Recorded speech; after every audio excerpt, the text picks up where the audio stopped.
ان دنوں میں ایک اخبار کے دفتر میں کام کرتی تھی جب مجھ کو نغمانہ ملی۔ وہ نہایت خوبصورت مگر بے حد خستہ حال تھی۔ میں تو اس کو پہچان ہی نہ پائی۔ جب اس نے اپنا تعارف کرایا تو میں چونک پڑی کہ یہ کیا حال ہو گیا ہے تمہارا؟ جب تمہاری سلیمان سے شادی ہوئی تھی تو تم تو بڑی خوش تھی۔ کہنے لگی کہ ہاں، بہت خوش تھی، کیونکہ ہماری محبت کی شادی تھی۔ وہ مجھے بہت چاہتے تھے اور ہر حال میں اپنی دلہن بنانا چاہتے تھے۔ رشتہ داری بھی تھی، لیکن والد صاحب اس وجہ سے سلیمان کے رشتے پر نہ مان رہے تھے کہ وہ امیر نہ تھے، ان کی تنخواہ کم تھی۔ ابو سمجھتے تھے کہ سلیمان اتنی قلیل آمدنی میں ان کی بیٹی کو کیوں کر خوش رکھ سکے گا۔ یہ اپنی چھوٹی چھوٹی خوشیوں اور خواہشوں کے پورا ہونے کو ترستی رہ جائے گی۔ سلیمان کا ساتھ قسمت میں لکھا تھا۔ ان کے والدین نے بالآخر میرے ابو کو راضی کر لیا اور ہماری شادی ہو گئی۔ تم تو جانتی ہو کہ میں ان سے شادی کے بعد کتنی خوش تھی۔ غربت میں بھی سکون تھا۔ ہاں، کبھی کبھار یہ بات ضرور کھٹکتی تھی کہ سلیمان کے پاس نہ اپنا مکان ہے، نہ گاڑی، اور نہ ہی دیگر آسائش، تو زندگی تمام عمر اسی طرح حسرت بھری ہی گزرے گی۔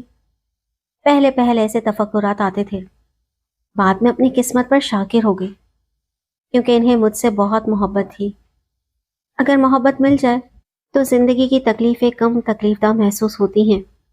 میں نے تبھی خود کو سمجھا لیا کہ خواہشات کو انسان جس قدر بڑھاتا ہے وہ اتنی ہی بڑھتی جاتی ہے۔ انسان کو اس دنیا میں دو وقت کی روٹی مل جائے، محبت اور سکون بھی ہو، تو یہی بہت کچھ ہے۔ شوہر کی زیادہ دولت بھی بیوی کی زندگی میں پریشانیاں ہی لاتی ہے۔ میں نے پوچھا، اچھا تو اب کیا ہوا ہے کہ تم مجھے یہاں کورٹ میں نظر آ رہی ہو؟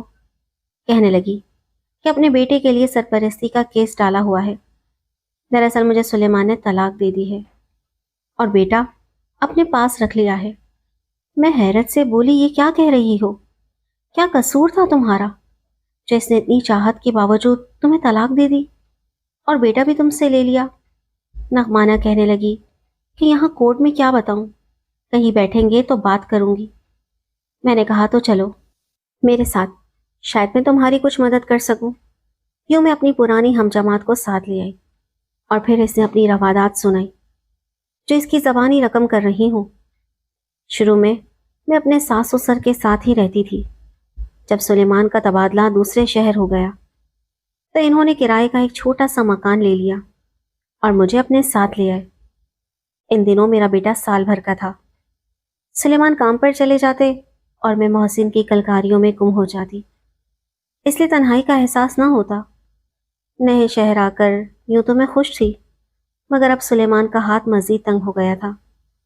سسرال میں مکان کا کرایہ، بجلی کا بل بھی نہیں دینا پڑتا تھا اور کھانے پینے کا خرچہ سسر صاحب برداشت کر لیتے تھے، لیکن یہاں سارے خراجات ہمیں خود ہی پورے کرنے پڑتے۔ سسر صاحب اگر چاہتے تو 2-4 ماہ بعد ملنے آ کر کچھ مالی مدد کر دیتے، مگر ان کا بھی پینشن پر گزارا تھا۔ ہمارے پڑوس میں کھاتے پیتے خوشحال لوگ رہتے تھے۔ جب میں عورتوں کو قیمتی لباس پہنتے دیکھتی تو دل میں خواہش جاگتی کہ کاش میں بھی ایسا پہن سکوں، مگر صرف سوچ کر رہ جاتی، کیونکہ جتنی چادر ہو اتنے ہی پاؤں پھیلانے پڑتے ہیں۔ 2 سال اس گھر میں گزر گئے، 4 عیدیں آئیں، مگر ایک بار بھی عید پر نیا جوڑا نہ بنوا سکی، جبکہ میری پڑوسن ہر ماہ نئے جوڑے میں نظر آتی۔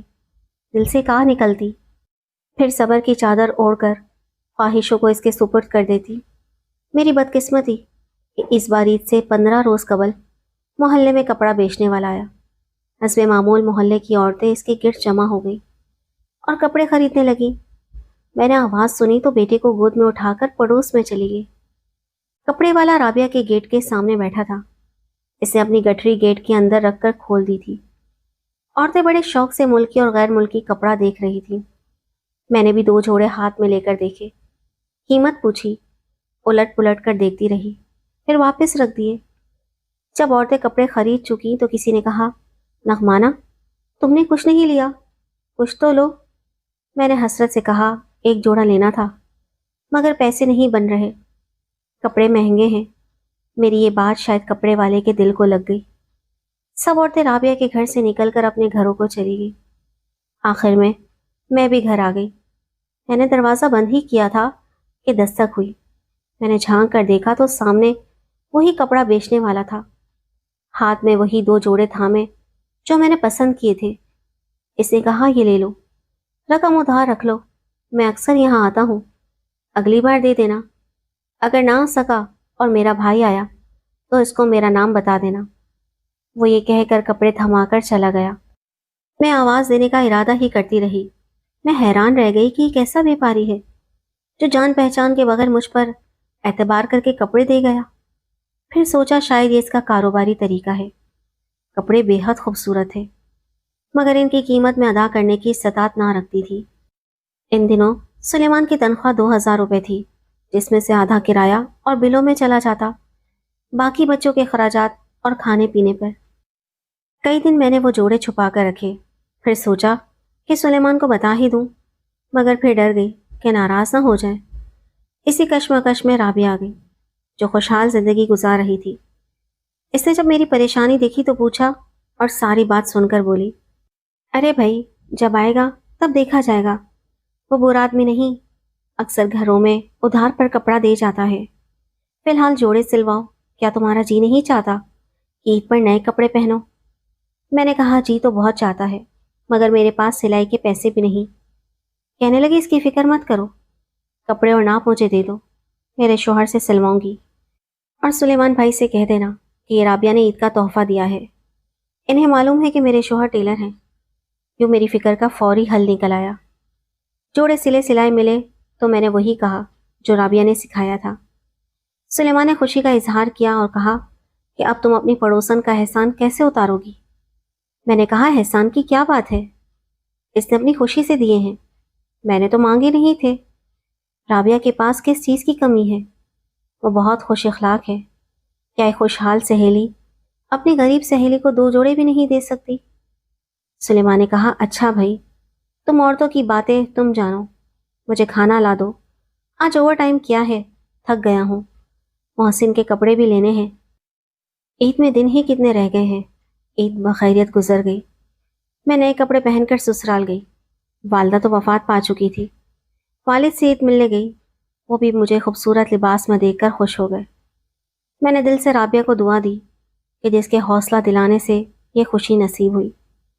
3 ماہ گزر گئے، تب ایک روز اچانک عبد الرحمن آ گیا۔ اس نے دروازہ کھٹکھٹایا، میں نے گیٹ کھولا کہ اس سے معذرت کر کے پہلے قرض کے لیے مہلت لے لوں، مگر اس نے ایک بنڈل تھما دیا اور کہنے لگا یہ رکھیے، میں پچھلی گلی سے ہو کر آتا ہوں، وہاں سے بھی پیسے لینے ہیں۔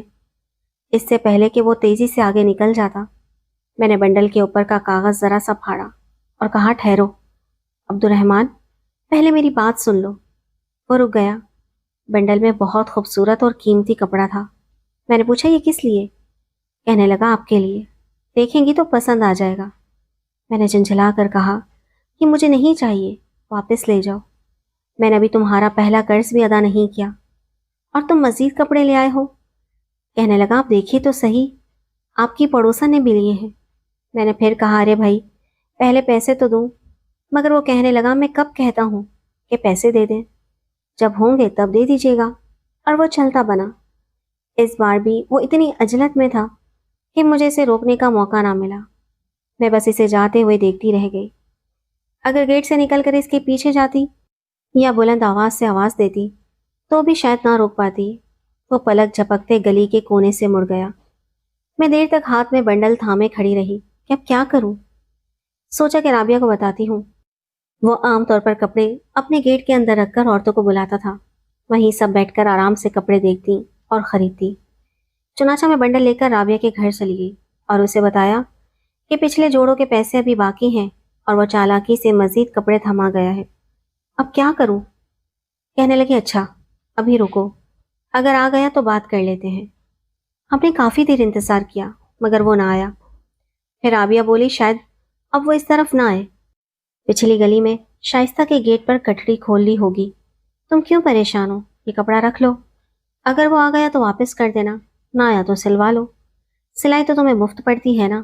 پھر بولی جو قرض باقی ہے وہ بھی اتر جائے گا، جوڑے سلوا اور پہن لو، سلیمان بھائی کو بتا دینا کہ میں نے دیے ہیں، کہہ دینا کہ اکثر گاہک زیادہ کپڑا دے جاتے ہیں، جو رہ جاتا ہے ہم رکھ لیتے ہیں اور ان سے پوچھتے تک نہیں، وہ مہنگے ہوتے ہیں تو ہم ان سے سلوا کر کام چلا لیتے ہیں، یہ تو معمول کی بات ہے۔ میں نے کہا کہیں وہ ناراض نہ ہو جائیں کہ مفت کے کپڑے کیوں لے لیے۔ بولی ان سے کہو دنیا ایسے ہی چلتی ہے، کیا تمہیں اچھے کپڑے پہننے کا کوئی حق نہیں؟ تم نے کوئی چوری یا دھوکہ تو نہیں دیا؟ بس اور کچھ مت کہنا۔ اس نے مجھے اس بات پر قائل کر لیا۔ یوں خوبصورت اور قیمتی کپڑے پہننے کی خواہش میں میرے اندر کی ضمیر کی آواز دب گئی، اور میں نے ایک بار پھر شوہر سے جھوٹ بولا۔ رابعہ نے جوڑے سلوا دیے اور میں نے پہن لیے۔ اب میں یہ جوڑے پہن کر محلے کی عورتوں کے سامنے بڑی شان سے جاتی اور ان پر برتری جتاتی کہ میں بھی ان جیسا لباس پہن سکتی ہوں۔ وہ بھی میرے کپڑوں کی تعریف کرتی۔ مجھے عزت اور اہمیت ملنے لگی۔ 2 ماہ اور گزر گئے۔ اس دوران میں اور سلیمان ان کے والد کی عیادت کے لیے سسرال بھی گئے۔ رابعہ نے بتایا کہ تمہارے پیچھے عبد الرحمن آیا تھا، ہم نے کچھ اور جوڑے خریدے، اس نے تمہارا بھی پوچھا تھا۔ میں نے بتایا کہ تم سسرال گئی ہو۔ میں نے پوچھا کیا قرض کے بارے میں کچھ کہا تھا اس نے؟ تو بولی بالکل نہیں، ایسا کوئی ذکر نہیں کیا۔ اس واقعے کو بھی 1 مہینہ گزر گیا۔ ایک روز سلیمان دفتر گئے ہوئے تھے۔ صبح 10 بجے کسی نے دروازے پر دستک دی۔ میں نے پوچھا کون ہے؟ جواب نہ آیا، مگر چند لمحوں بعد پھر دستک ہوئی۔ میں نے بلند آواز میں پوچھا کون ہے؟ جواب آیا عبد الرحمن۔ میں نے دروازہ کھولے بغیر کہا کیا قرض کی رقم لینے آئے ہو؟ کہنے لگا نہیں، رقم کی فکر نہ کرو، جب ہوں بتا دینا، مگر دروازہ کھولو، پیاس لگی ہے۔ میں نے گیٹ کی چھری سے دیکھا، اس کے ہاتھ میں ایک بنڈل تھا۔ میں سمجھ گئی کہ وہ مجھے مزید مقروض کرنے آیا ہے۔ میں نے در نہ کھولا۔ چند لمحے بعد اس نے وہ بنڈل دیوار کے اوپر سے اندر پھینک دیا، جو چارپائی پر جا گرا اور خود چلتا بنا۔ میں اس کی اس حرکت پر حیران رہ گئی۔ دروازہ کھولا، مگر وہ اتنی دور جا چکا تھا کہ آواز دینے پر لوگ متوجہ ہو جاتے اور بدنامی کا خدشہ تھا۔ چنانچہ میں بے بسی سے بس اسے گلی پار کرتے دیکھتی رہ گئی۔ اب میرا دل دھک دھک کرنے لگا۔ یہ اس پہلی غلطی کا خمیازہ تھا جو میں نے شوہر سے حقیقت چھپا کر رکھی تھی۔ کچھ دیر تک ساکت کھڑی بنڈل کو گھورتی رہی، جیسے اس میں دھماکہ خیز مواد ہو یا سانپ بچھو بند ہو۔ پھر ہمت کر کے بنڈل اٹھا لیا۔ اس بار ایک جوڑا کپڑے کے ساتھ ایک غیر ملکی سینٹ کی شیشی اور مصنوعی زیورات کا نہایت خوبصورت سیٹ لپٹا ہوا تھا۔ میں آنکھیں پھاڑے ان اشیاء کو تکتی رہی، جیسے یہ کسی اور دنیا سے آئے تحفے ہوں۔ بے وقوف سے بے وقوف عورت بھی ایسی باتوں کا مطلب سمجھ لیتی ہے۔ کوئی غیر مرد کسی عورت پر یوں بلا وجہ عنایتیں نہیں کرتا۔ یہ نوازشیں بے مطلب نہیں ہوتی۔ کیا وہ پھیری والا کپڑا فروش محض ایک نظر میں مجھ پر فریفتہ ہو گیا تھا، یا پھر مجھ کو ایک غریب آدمی کی بیوی جان کر ترس کھاتا تھا؟ اس کے سوا تو اس نے کبھی نہ کوئی بات کی، نہ کوئی تعلق واسطہ تھا۔ دل چاہا کہ سلیمان کو سچ سچ سب کچھ بتا کر دل ہلکا کر لوں، لیکن دل میں یقین تھا کہ وہ نہ صرف ناراض ہوں گے بلکہ مجھے کو الزام دیں گے۔ ان کے دل میں بدگمانی کا سانپ ضرور پلنے لگے گا کہ میں نے اتنے دنوں تک کیوں کچھ نہ کہا اور کپڑوں کے لالچ میں کیوں خاموش رہی۔ رابعہ کی باتیں یاد آئیں۔ چپ رہنے میں ہی عافیت ہے، نہ تم نے چوری کی ہے نہ ڈاکہ ڈالا ہے، اور کپڑے مانگے بھی نہیں، تو کیوں خود کو مجرم سمجھتی ہو؟ میں نے خود کو تسلی دی اور وہ زیورات اور خوشبو چھپا کر رکھ دیے۔ ارادہ کیا کہ جب سلیمہ رشتے کی بہن آئے گی تو سب اس کے نام لگا دوں گی، مگر دل بار بار کہتا ذرا خوشبو تو سونگھ لو۔ آخر کار ایک دن میں نے خود کو آئینے کے سامنے پایا، وہ کپڑا پہنا، زیور سجایا اور شیشی کھول کر خوشبو سونگھی۔ سچ ہے، عورت اگر خود پر قابو نہ رکھ سکے تو شیطان اس کا ساتھی بن جاتا ہے۔ چند دن بعد سلیمان نے کہا 3 دن کی چھٹی ہے، میں اماں کو دیکھ آتا ہوں، تم اور محسن یہیں رہو ورنہ تم دونوں کا کرایہ بھی بھرنا پڑے گا۔ رابعہ سے کہنا تمہارا خیال رکھے گی۔ سلیمان چلے گئے۔ چوتھے دن صبح واپسی تھی۔ کوچ کو 6 بجے آنا تھا۔ اچانک دروازے پر دستک ہوئی۔ میں نے گیٹ کی چھری سے جھانکا تو وہی عبد الرحمن تھا۔ دل میں خوف نہیں تھا، بس ارادہ تھا کہ اس بار وہ جو بنڈل پھینک گیا تھا واپس کر دوں گی۔ میں نے کہا یہی لینے آئے ہو؟ لے جاؤ اپنا بنڈل اور آئندہ ایسی حرکت مت کرنا۔ قرض کا تقاضا نہیں کرتے تو کیا ہوا، اب یہ بالیاں دینی پڑے تو دے دوں گی۔ وہ بولا بی میں کچھ لینے یا دینے نہیں آیا، بس یہ گٹری ذرا دیر کے لیے رکھ لو، قریبی کام ہے، گلیوں میں لے کر گھومنا مشکل ہے، 1 گھنٹے میں آ کر لے جاؤں گا۔ میں نے سوچا سلیمان کل صبح ہی آئیں گے، ابھی تو شام ہے، تھوڑی دیر کے لیے رکھ لینا، کون سا مسئلہ ہے؟ گٹھری اندر کھینچ لی، گیٹ بند کر دیا، لیکن وہ 1 گھنٹہ گویا عذاب بن گیا۔ لگتا تھا گٹھری میں کپڑے نہیں، خود عبد الرحمن لپٹا ہوا ہے۔ 2 گھنٹے گزر گئے، وہ نہ آیا۔ دل میں وسوسے، اندیشے اور ندامت کی لہر اٹھی۔ شام سے ذرا دیر پہلے وہ آیا، پسینے سے شرابور، تھکا ہارا۔ کہنے لگا معاف کرنا بی بی، دیر ہو گئی، سخت پیاس لگی ہے، پانی مل جائے گا؟ میں نے سوچا اس نے کبھی قرض کا تقاضا نہیں کیا، محض اپنی چالاکی سے مجھے قرض دار بناتا رہا۔ پھر بھی انسان ہے، پیاسا ہے۔ کولر سے پانی نکالا، شربت کی بوتل نظر آئی، سوچا تھوڑا سا شربت ڈال دوں، کیا حرج ہے؟ جب گلاس لے کر گیٹ تک پہنچی، دیکھا وہ اندر آ چکا ہے، چارپائی پر بیٹھا ہے۔ چونکی، مگر کچھ نہ کہا۔ گلاس تھمایا، اس نے گٹاگٹ پی لیا۔ میں نے کہا عبد الرحمن، تم کیوں بار بار مجھے پریشان کرتے ہو؟ میں قرض پر نہیں خریدتی، اپنا بنڈل لے جاؤ۔ وہ بولا اگر آپ میرا احسان اتارنا چاہتی ہیں تو مجھے کھانا کھلا دیں، بہت بھوکا ہوں۔ لمحہ بھر کو سوچا، سالن تھا، 2 روٹیاں بنی ہوئی تھیں، جلدی سے پلیٹ میں سالن اور روٹیاں رکھ کر لائی۔ کہا جلدی کھا لو، میں گیٹ بند کر دوں؟ وہ بولا میں بدماش نہیں، تم بے فکر ہو کر گیٹ بند کر لو، اور صحن میں جا کر بیٹھ گیا۔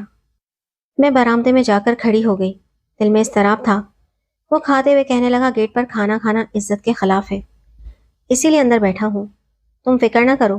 کھانے کے بعد بولا بی بی میرے ہاتھوں پر پانی ڈال دو، میں مہمان ہوں، فقیر نہیں۔ ابھی میں اس کے ہاتھوں پر پانی ڈال ہی رہی تھی کہ سلیمان اچانک گیٹ سے اندر داخل ہوئے۔ میں پتھر کی مورت بن گئی۔ سلیمان کی آنکھوں میں خون اتر آیا، گٹھری کو لات مار کر باہر پھینکا، اور عبد الرحمن بغیر کچھ کہے وہاں سے چلا گیا۔ سلیمان کے چہرے پر غصہ تھا اور آنکھوں میں سوالات۔ کون لگتا ہے تمہارا یہ کپڑے والا؟ تبھی کہوں کہ سہیلیاں کیسے اتنی مہربان ہو گئی کہ قیمتی جوڑے سلوا سلوا کر تم کو تحفے دیتی ہیں۔ میں خود نہ جانتی تھی کہ یہ کون تھا، کہاں سے آتا تھا، اور کیوں میں نے ایسا کیا۔ شاید لالچ کی وجہ سے۔ میں حسرت زدہ ضرور تھی، مگر لالچی تو ہرگز نہ تھی۔ میں تو سمجھتا تھا کہ عورت قابل احترام ہوتی ہے، بیوی کا بھی ایک مقدس رشتہ ہوتا ہے۔ کیا خبر تھی کہ تو اپنی خواہش کی خاطر ایک کپڑے بیچنے والے سے یاری لگا لے گی؟ تو میرے گھر کی مالکن، میرے بچے کی ماں تھی، یہ بازاری عورت جیسی کیوں کر ہو گئی؟ ہاں مگر ٹھیک ہے، یہ بات بھی ہے کہ زیور کپڑے تو عورت کی کمزوری ہوتے ہیں۔ میں تم کو نہ دے سکا تو تم نے غلط طریقے سے لے لیے، ہے نا یہی بات؟ یہ کہہ کر نغمانہ رونے لگی۔